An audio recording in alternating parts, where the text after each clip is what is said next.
Sahabat-sahabat yang terhormat, saya ingin mengajak Anda untuk berbicara tentang sebuah hal yang cukup penting. Semakin kita mengekspresikan rasa sakit kita, semakin mungkin ada orang yang merasa tertarik untuk menyakiti kita. Ini memang tidak selalu terjadi, tetapi bagi beberapa orang, melihat kita menderita atau bahkan berkontribusi pada kesengsaraan kita bisa menjadi sesuatu yang mereka temukan menyenangkan. Hal ini sungguh ironis, bukan? Namun, dalam hidup ini, kita sering dihadapkan pada perilaku sadisme dan iri hati yang mungkin menghambat pertumbuhan pribadi kita di berbagai aspek kehidupan, mulai dari tempat kerja, lingkungan pertemanan, hingga dalam keluarga. Jadi, penting bagi kita untuk belajar bagaimana cara melindungi diri dari hal-hal tersebut. Mungkin cara terbaik adalah dengan tidak terlalu banyak mengekspos kelemahan kita. Mengapa? Karena terkadang, diam adalah sebuah kekuatan. Bayangkan diri kita sebagai pohon di tengah badai, meskipun dedaunannya mungkin berterbangan dan dahan-dahannya bergoyang-goyang, namun batangnya tetap kokoh, berakar kuat di dalam tanah. Itulah ketahanan yang diam-diam, yang akan kita bahas lebih dalam.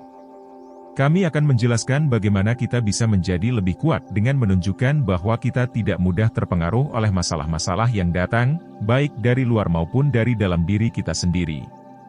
Setiap tantangan adalah sebuah pelajaran yang mengajarkan kita untuk bersikap tegar seperti pohon yang berdiri di tengah badai, seolah-olah tidak ada yang bisa mengganggu kita. Jadi, mari kita belajar untuk menghadapi takdir kita dengan kepala tegak, kuat, dan tenang, meskipun dunia sekitar kita mungkin berada dalam kekacauan. Dalam waktu yang singkat ini, mari kita fokus pada materi yang akan kita bahas, dan bukan pada gangguan-gangguan sehari-hari yang mungkin menghampiri kita. Sebelum kita mulai, saya ingin mengajak Anda untuk berlangganan channel kami, memberikan like, dan berikan komentar di bawah. Pendapat dan dukungan Anda sangat berarti bagi kami. Mari kita mulai perjalanan ini dengan pikiran terbuka dan hati yang teguh. Terima kasih atas perhatian dan kesediaan Anda untuk hadir di sini. Pertama, mendengarkan lebih banyak, berbicara lebih sedikit. Tahukah kita mengapa kita memiliki dua telinga, namun hanya satu mulut? Epictetus mengajarkan bahwa ini bukanlah kebetulan semata, tapi ada hikmah di baliknya. Tujuannya sederhana, agar kita lebih banyak mendengarkan daripada berbicara. Dengan memperhatikan apa yang dikatakan orang lain, kita bisa memperkaya pengetahuan kita dan melangkah maju dalam hidup. Jadi, mulai hari ini, mari kita berikan perhatian lebih pada suara orang di sekitar kita dan sedikit lebih sedikit pada suara kita sendiri. Kedua, bermental tangguh menghadapi tantangan. Kita semua pernah merasakan kecemasan akan masa depan, bukan? Ini adalah hal yang wajar, tapi Epictetus mengajarkan kita untuk mempersiapkan diri menghadapi hal terburuk. Dengan mengantisipasi kemungkinan buruk, kita bisa mengurangi kecemasan dan menghadapi tantangan dengan lebih tenang. Ingatlah, hidup ini seperti roller coaster, penuh dengan naik turun. Tetapi dengan sikap yang teguh dan siap menghadapi segala sesuatunya, kita bisa melalui apapun dengan lebih mantap. Ketiga, terima kegagalan sebagai bagian dari proses belajar. Kita semua takut gagal, bukan? Namun, menurut Epictetus, kegagalan adalah bagian alami dari belajar dan tumbuh. Jadi, jangan terlalu keras pada diri sendiri jika mengalami kegagalan. Sebaliknya, gunakan kesalahan sebagai kesempatan untuk belajar dan berkembang.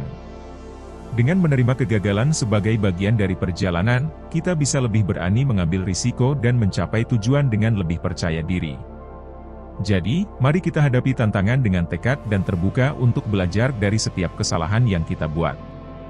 Keempat, kita perlu hati-hati dengan godaan kekayaan. Kadang-kadang, ketika kita mengejar kekayaan, ada stigma yang sulit dihindari. Bukan hanya tentang orang-orang yang muncul tiba-tiba, berpura-pura menjadi teman hanya demi keuntungan materi. Uang bisa mengubah manusia, meskipun tidak selalu ke arah yang baik. Ketika kita menjadi pemilik harta yang kita impikan, kita menyadari bahwa itu membawa tantangan baru. Saat itulah integritas moral kita bisa terkikis oleh ketamakan. Prinsip ini mengingatkan kita akan bahayanya melupakan nilai-nilai moral dan etika dalam mencari kekayaan dan menumpuk harta. Kelima, hidup ini penuh dengan keragaman, jadi jangan terlalu fokus pada satu harapan. Jangan simpan semua harapan Anda di satu tempat, karena bisa berisiko. Sebaiknya, terbuka pada berbagai impian dan aspirasi. Dengan begitu, kita tidak hanya mengurangi risiko kekecewaan, tapi juga meningkatkan peluang untuk meraih kepuasan dan kesuksesan. Ajaran ini mengingatkan kita untuk memiliki keseimbangan dalam mengejar impian dan tujuan kita, tanpa terlalu fokus pada satu hal saja. Keenam, kita harus selalu ingat bahwa kematian adalah bagian tak terelakkan dari hidup. Ini bukan tentang melihat segalanya dengan pesimisme, tapi sekadar mengingatkan bahwa kematian adalah akhir dari segala hal. Dengan menyadari hal itu, kita bisa menilai ulang bagaimana kita menghabiskan waktu berharga kita. Bersama prinsip Stoik, kita mulai melihat kemunduran sebagai bagian dari kehidupan. Kita menjadi lebih realistis dan memilih untuk menggunakan waktu kita secara lebih efektif.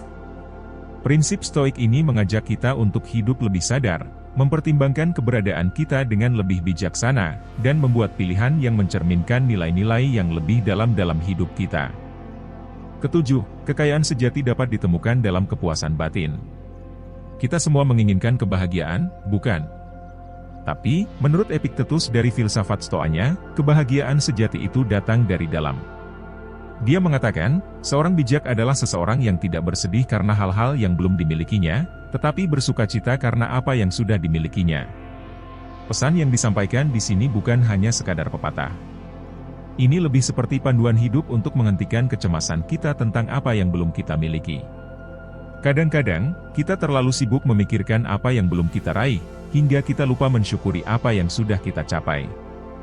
Jadi, menurut Epictetus, seseorang yang benar-benar kaya adalah mereka yang merasakan kebahagiaan dari dalam diri mereka sendiri. Prinsip ini mengajarkan kita untuk memperbarui konsep kita tentang kekayaan. Daripada hanya melihatnya dari sudut harta dan prestasi luar, Epictetus mengajak kita untuk melihat ke dalam diri kita dan mensyukuri apa yang telah kita miliki.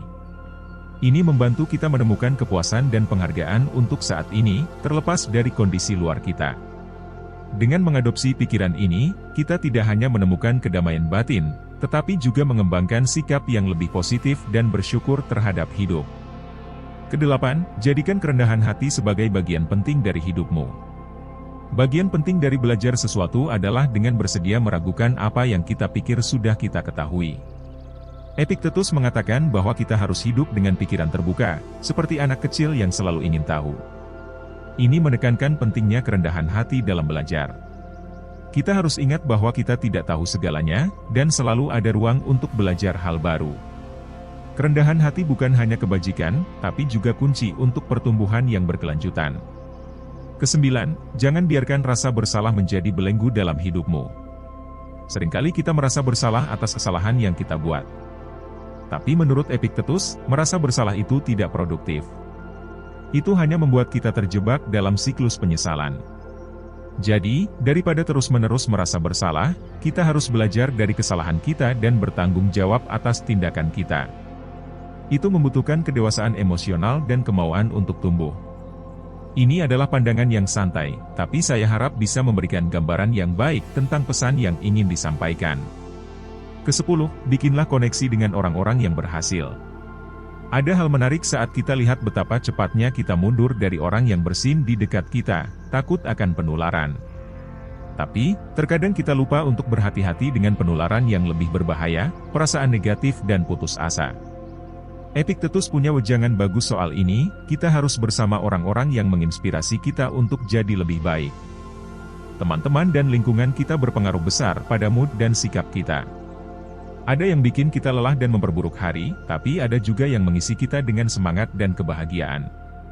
Jadi, salah satu keputusan paling bijak adalah bergaul dengan mereka yang berdampak positif, dan menjauh dari yang bisa membuat kita meratapi diri. Prinsip ini menegaskan pentingnya lingkungan dan pergaulan yang kita pilih untuk hidup kita. Sama seperti kita jaga diri dari penyakit fisik, kita juga harus jaga kesehatan mental dan emosional kita dari pengaruh negatif hubungan yang beracun. Dengan memilih untuk bergaul dengan orang-orang yang memotivasi, berbagi nilai-nilai, dan memberi semangat untuk tumbuh, kita bukan cuma meningkatkan kualitas hidup kita, tapi juga memberdayakan diri untuk mencapai potensi penuh. Ini pengingat bahwa sebagian besar kita adalah hasil dari lingkungan yang kita pilih. Ke-11, ingat, reaksi kita menentukan nasib kita. Jangan remehkan reaksi kita terhadap situasi, karena itu bisa jadi penentu kesuksesan atau kegagalan kita. Epictetus punya pepatah menarik tentang ini. Dia bilang, meski kita nggak bisa pilih apa yang terjadi pada kita, tapi kita punya kendali penuh atas cara kita hadapi. Kemalangan bisa menimpa siapapun, tapi sikap kita yang akan menentukan jalan kita. Ada yang setelah perceraian malah merasa hancur dan terpuruk, tapi ada juga yang melihatnya sebagai peluang baru untuk mulai dari awal. Ingat, hidup kita bukan cuma ditentukan oleh kejadian, tapi juga bagaimana kita menanggapinya. Prinsip ini menyoroti kekuatan sikap dan persepsi dalam membentuk hidup kita. Keadaan mungkin gak selalu bisa kita kendalikan, tapi respons kita adalah di mana kekuatan sebenarnya ada. Dengan memilih sikap positif dan proaktif dalam menghadapi tantangan, kita bisa ubah rintangan jadi peluang pertumbuhan. Ajaran ini mengajak kita untuk gak cuma jadi penonton dalam hidup kita, tapi peserta aktif yang memanfaatkan setiap pengalaman sebagai pelajaran menuju pemahaman diri yang lebih dalam dan wawasan yang lebih luas tentang dunia di sekitar kita. Ke-12, mari kita tetap memenuhi tanggung jawab kita. Setiap orang memiliki peran yang unik dalam masyarakat dan dunia ini. Sama seperti matahari yang tidak butuh pujian atau ritual untuk muncul setiap pagi, begitu juga kita dengan peran kita yang alami. Kita, seperti elemen alam lainnya, punya tanggung jawab untuk menjalankan tugas kita tanpa harus menunggu pengakuan dari orang lain. Mengerti misi kita dan bahwa kontribusi kita diperlukan oleh orang lain, itu merupakan tanggung jawab moral kita untuk bertindak tanpa harus dipaksa atau diingatkan. Prinsip ini mengingatkan kita untuk mengakui dan menghargai peran individu dan kolektif kita dalam skema yang lebih besar. Memahami bahwa setiap tindakan kita, meskipun kecil, berdampak pada keseluruhan memberi kita rasa tujuan dan arah. Ini bukan soal mencari pujian luar, tetapi tentang memahami bahwa memenuhi kewajiban kita itu penting untuk kesejahteraan bersama dan harmoni dalam masyarakat. Dengan bertindak sesuai tanggung jawab ini, kita turut berkontribusi menuju dunia yang lebih seimbang dan adil. Ke-13, ayo kita hindari membenci mereka yang memusuhi kita, sebaliknya, mari kita pilih untuk mengabaikan mereka. Kehebatan dan moralitas kita melebihi mereka yang mencemooh atau mendiskriminasi kita. Jadi, mari tidak buang waktu berharga kita untuk terlibat dalam perasaan negatif terhadap orang-orang semacam itu. Mereka bahkan tidak pantas untuk mendapatkan perhatian kita. Kita tidak perlu takut pada mereka yang berusaha merugikan kita, karena upaya mereka hanyalah usaha yang sia-sia untuk menyakiti kita. Dengan mengabaikan mereka, kita menjadi imun terhadap dampak negatif yang mereka coba timbulkan. Pembelajaran dari prinsip ini sangat berharga dalam menghadapi hal-hal negatif dan sikap antagonis. Ketika kita dihadapkan dengan permusuhan atau penghinaan, seringkali kita merasa tergoda untuk bereaksi dengan perasaan yang sama. Namun, dengan memilih untuk tidak mempedulikan mereka yang merugikan kita, kita tidak hanya menjaga kedamaian pikiran kita, tetapi juga menunjukkan kekuatan emosional dan kedewasaan yang signifikan. Pendekatan ini bukan tentang sikap pasif, melainkan tentang memilih secara sadar untuk tidak membiarkan hal-hal negatif mengganggu ketenangan dan kesejahteraan kita. Ke-14, mari kita refleksikan kembali hidup kita dengan cermat, sambil mempertimbangkan kesederhanaan sebagai nilai yang patut diperjuangkan. Di tengah gemerlapnya dunia konsumsi dan kecenderungan kita untuk mengejar kemewahan, ide kesederhanaan hadir sebagai panduan bijak, menunjukkan arah menuju kehidupan yang lebih seimbang dan autentik. Tidak berarti kita menolak kenyamanan atau kualitas hidup yang baik, melainkan kita hanya memprioritaskan ulang apa yang benar-benar penting. Saat kita terjebak dalam kesibukan mengumpulkan materi, terkadang kita kehilangan diri dalam belitan siklus yang tak kunjung berakhir, menghabiskan tidak hanya uang, tapi juga waktu dan energi dalam menjaga gaya hidup yang mungkin lebih merupakan harapan sosial daripada keinginan pribadi yang sejati. Kesederhanaan membuka pintu bagi kehidupan yang lebih tenang, di mana kita dapat fokus pada hal-hal yang benar-benar berarti. Ini bukan berarti hidup tanpa kenyamanan, tetapi lebih tentang menemukan keseimbangan di mana kenyamanan tidak menjadi penghambat untuk meraih pengalaman hidup yang berarti. Kesederhanaan juga memberi kita kesempatan untuk menjalin hubungan yang lebih dalam dengan dunia sekitar kita, karena kita memiliki lebih banyak waktu dan ruang untuk berbagi dengan orang-orang yang kita sayangi. Ke-15, mari kita renungkan tentang kekuatan kendali diri dan pentingnya memiliki ketahanan emosional dalam menjalani kehidupan sehari-hari. Pelajaran ini, meskipun kuno, tetap relevan dalam menghadapi berbagai situasi modern di mana kita seringkali diuji oleh kata-kata dan tindakan orang lain yang mungkin mengganggu keseimbangan emosional kita. Sebagaimana disampaikan oleh Epictetus, seorang filsuf Stoa, kita memiliki kendali atas reaksi emosional kita sendiri. Ketika kita mampu mengendalikan respons kita terhadap situasi, kita mempertahankan kekuatan kita sendiri, tanpa memberikan kendali atas emosi kita kepada orang lain. Dengan mengembangkan ketahanan emosional, kita dapat memilih dengan bijak apa yang kita izinkan mempengaruhi kita, dan apa yang tidak. Ini bukan berarti kita menjadi acuh tak acuh terhadap orang lain, melainkan bahwa kita memilih untuk tidak terombang-ambing oleh gelombang emosi yang mungkin ditimbulkan oleh perilaku orang lain. Dengan sikap yang penuh kesabaran dan kendali diri, kita dapat menjaga ketenangan dalam batin kita, tetap fokus pada tujuan dan nilai-nilai pribadi kita, serta menciptakan lingkungan yang mendukung pertumbuhan dan kebahagiaan kita sendiri. Ke-16, menempatkan nilai persahabatan di atas kekayaan material adalah gagasan yang dalam dan abadi. Ini tidak sekadar tentang menghargai interaksi manusiawi, konsep ini merenungkan makna hakiki dari kekayaan emosional dan spiritual. Di tengah-tengah budaya yang semakin cenderung kepada materialisme, di mana kesuksesan sering diukur dari kekayaan dan pencapaian duniawi, kita diingatkan bahwa kekayaan yang hakiki terletak pada hubungan kita dengan sesama. Sahabat sejati, yang selalu ada dalam suka dan duka, adalah pencahayaan dalam kegelapan. Mereka bukan hanya memberikan dukungan dan pengertian, tetapi juga membantu kita melihat dunia dari sudut pandang yang beragam, memperkaya hidup kita dengan beragam pemikiran dan pengalaman. Mempertahankan persahabatan adalah investasi yang tak ternilai. Berbeda dengan harta benda yang bisa kehilangan nilainya, nilai persahabatan yang tulus dan ikhlas hanya akan semakin berkembang seiring berjalannya waktu. Hubungan ini, yang dibangun di atas kepercayaan, saling menghormati, dan kasih sayang, memberikan dukungan yang tak terhingga. Berinvestasi dalam persahabatan juga membangun taman kenangan yang menjadi bagian tak terpisahkan dari diri kita. Saat kesepian atau sedih, kenangan bersama sahabat memberikan kenyamanan. Saat bahagia, sahabat melipat gandakan kegembiraan kita. Kekayaan hakiki tidak terletak pada saldo rekening, melainkan pada kualitas dan kedalaman hubungan kita. Kehidupan yang kaya adalah kehidupan yang penuh dengan persahabatan sejati, di mana setiap sahabat adalah harta yang tak ternilai, sumber kegembiraan, kebijaksanaan, dan kekuatan. Dengan menjadi teman yang baik dan merawat hubungan yang bermakna, kita tidak hanya memperkaya hidup kita sendiri, tetapi juga turut membangun dunia yang lebih manusiawi dan penuh kasih sayang. Ke-17, selalu mencari manfaat dari setiap situasi adalah suatu keharusan. Apapun yang terjadi, Anda memiliki opsi untuk memperoleh manfaat darinya atau tidak. Ini adalah ajaran yang bijaksana. Jadi, bukan hanya pilihan, melainkan suatu kewajiban untuk menemukan sisi positif dari kesulitan.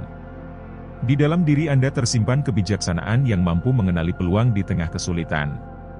Pikirkanlah, jika suatu hari Anda dipecat dari pekerjaan. Alih-alih menyerah pada keputusasaan, lihatlah ini sebagai kesempatan untuk mengejar impian Anda dengan semangat yang lebih tinggi. Jadi, berusaha mencari aspek positif dalam setiap situasi. Sikap ini, yang terbentuk sepanjang hidup, akan membawa Anda menuju takdir yang lebih bermanfaat daripada sekadar menyerah pada keputusasaan.